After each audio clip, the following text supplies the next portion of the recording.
الله من الشيطان الرجيم بسم الله الرحمن الرحيم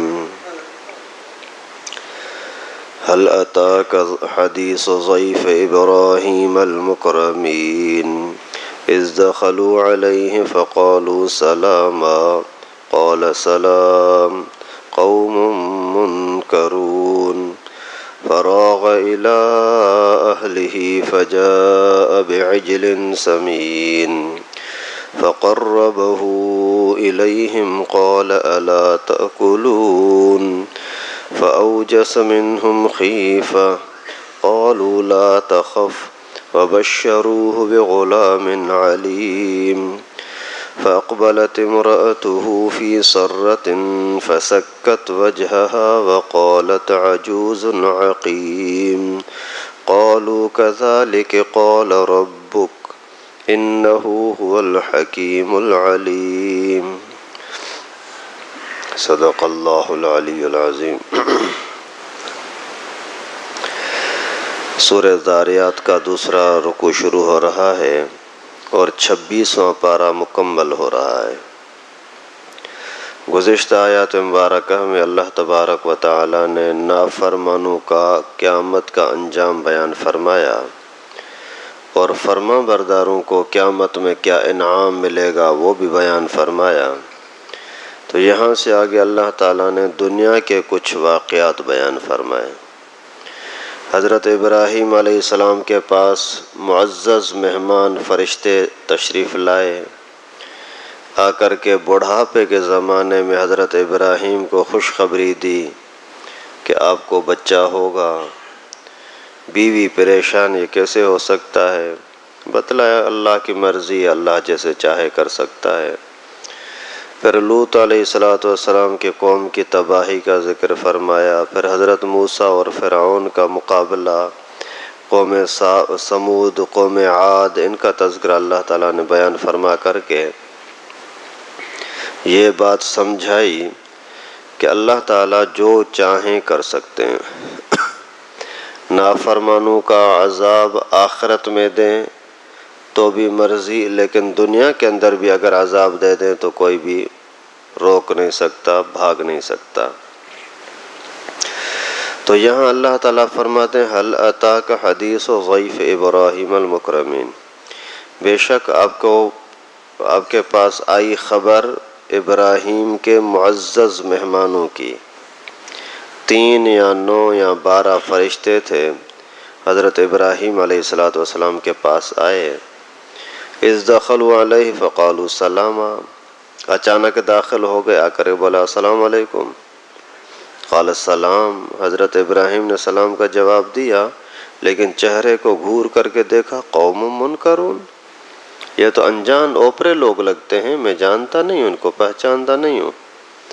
فراغ الی اہلہ فجاء بعجل سمین، پھر چپکے سے اپنے گھر کی طرف چلے گئے حضرت ابراہیم، اور وہاں سے ایک بچڑا تلا ہوا لے کر کے آئے۔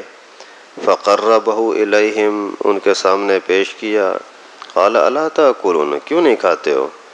فاوجس منہم خیفہ، خوف سا محسوس ہوا، کیوں نہیں کھا رہے یار، مجھے تو ڈر لگ رہا ہے۔ قالوا لا تخف، ڈرنے کی ضرورت نہیں ہے۔ وبشروہ بغلام علیم، خوشخبری دی کہ ایک علم والا بیٹا اللہ تعالیٰ تمہیں دے گا۔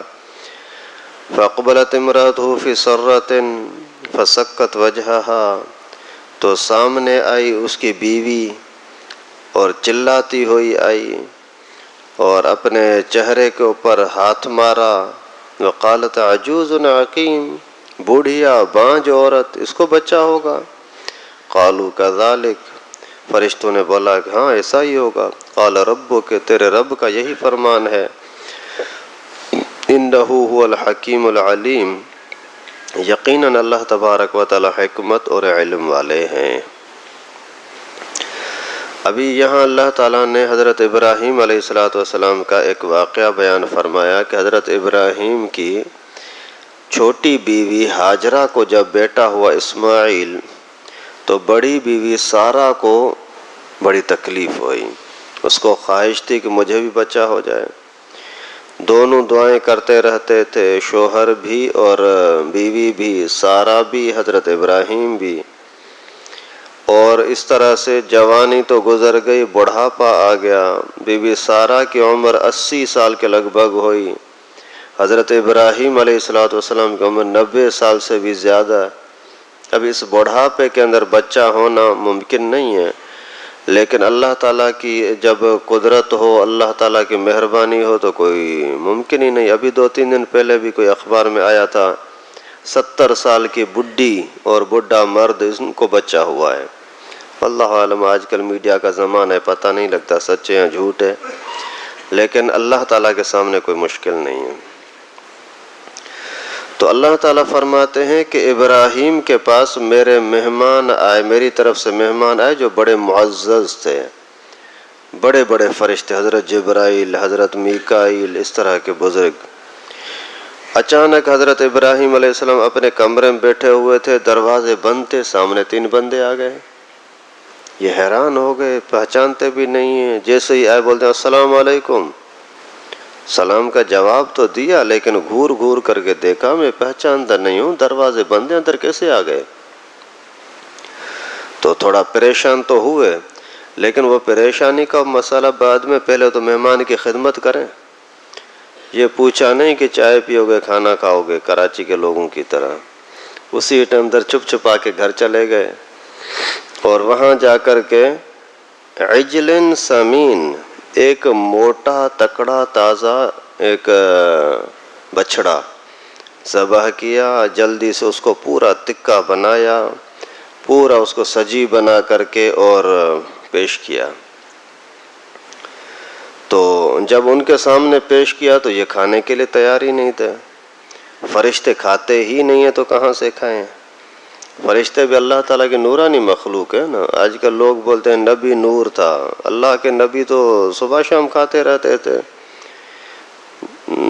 جبرائیل علیہ السلام یا فرشتے جو ان کا کوئی باپ تھوڑی ہوتا، ان کی کوئی ماں تھوڑی ہوتی، ان کے بچے، شادیاں، پیشاب پاخانہ، کھانا پینا کچھ نہیں ہوتا۔ آج کل کے بیوقوف لوگوں نے مشہور کیا ہے کہ نبی بشر نہیں ہوتا، اور اگر بشر نہیں ہے تو پھر ابا کا نام عبداللہ کیسے ہو گیا، اس کی اماں آمنہ کیسے ہو گئی، اس کے بچے کیسے ہو گئے، پیغمبر کریم کی بیویاں گھر والیاں کیسے ہو گئیں؟ تو فرشتے تھے، حضرت ابراہیم علیہ السلام خوف کھا رہے ہیں کہ یہ کھانا نہیں کھا رہے، کیوں؟ اس کے باوجود حضرت ابراہیم کا دل خوش کرنے کے لیے ایک نوالہ لے لیتے، یہ بھی ممکن نہیں تھا، اور آئے بھی انسانی شکل میں تھے۔ کہتے ہیں کہ نبی بشر تو نہیں، لیکن بشر کی شکل کر کے، بشر کی صورت کر کے آئے ہیں، تو پھر فرشتے بھی تو بشروں کی صورت کر کے آئے تھے، وہ تو انہوں نے تو کچھ نہیں کھایا۔ پیغمبر کریم صلی اللہ علیہ وسلم کو تو بھوک کی وجہ سے اتنی تکلیف بھی ہوتی تھی کہ پیٹ پر پتھر باندھنے پڑتے تھے۔ کبھی کبھار خود جا کر یہ کسی صحابی کو فرماتے تھے ہے کچھ کھانے کے لیے تو لے آؤ۔ تو وہاں سے یہ حضرت ابراہیم خوف کھا رہا ہے، پتہ نہیں کیوں نہیں کھا رہے۔ تو پھر انہوں نے بتلایا کہ آپ خوف نہ کریں، ہم اللہ کے فرشتے ہیں اور آپ کو خوشخبری دینے کے لیے آئے ہیں کہ آپ کو بچہ ہوگا۔ تو اللہ تعالیٰ کی قدرت سے پھر بچہ ہوا، اس بچے کا نام اسحاق رکھا۔ پہلے والا بچہ جو 12 سال پہلے پیدا ہوا تھا اس کا نام اسماعیل، اس کی اماں کا نام ہاجرہ تھا، اس کی امی کا نام سارہ، اور نام بچے کا نام رکھا اسحاق۔ اللہ کی قدرت، اللہ تعالیٰ فرماتے ہیں ان کو خوشخبری دی علم والے بچے کی، اور یہ اللہ کا نبی بنا۔ حضرت ابراہیم بھی اللہ کا نبی، حضرت اسحاق بھی اللہ کا نبی، دوسرا بیٹا حضرت اسماعیل وہ بھی اللہ کا نبی، پھر اسحاق کا بیٹا یعقوب وہ بھی اللہ کا نبی، پھر اس کا بیٹا حضرت یوسف وہ بھی اللہ کا نبی، پورا خاندان نبی ہی نبی۔ یہ اللہ تعالیٰ کا کرم ہے جس کے اوپر کرے۔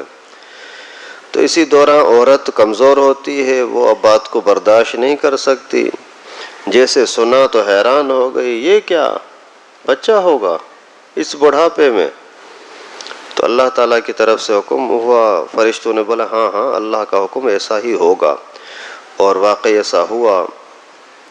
تو ان کو جواب کے اندر فرشتوں نے بولا انہو هو الحکیم العلیم، اللہ تعالیٰ حکمت اور علم والے ہیں۔ حکمت ہے جب چاہیں کریں، علم ہے کب ہوگا یہ جانتے ہیں۔ اور وہ آگے بچہ کیا بنے گا یہ بھی اللہ تعالیٰ جانتے ہیں۔ تو سب کچھ اللہ کے ہاتھ میں، اللہ تعالیٰ جس کے ساتھ بھلا کرنا چاہیں تو کوئی رکاوٹ نہیں بن سکتا، اللہ تعالیٰ اگر کسی کو عذاب دینا چاہیں تو کوئی بھاگ نہیں سکتا۔ اللہ تعالیٰ سے دعا ہے کہ ہم سب کو ہر وقت عبادت اور تابع داری کی زندگی کی توفیق نصیب فرمائے۔ وآخر دعوانا ان الحمد للہ رب العالمین۔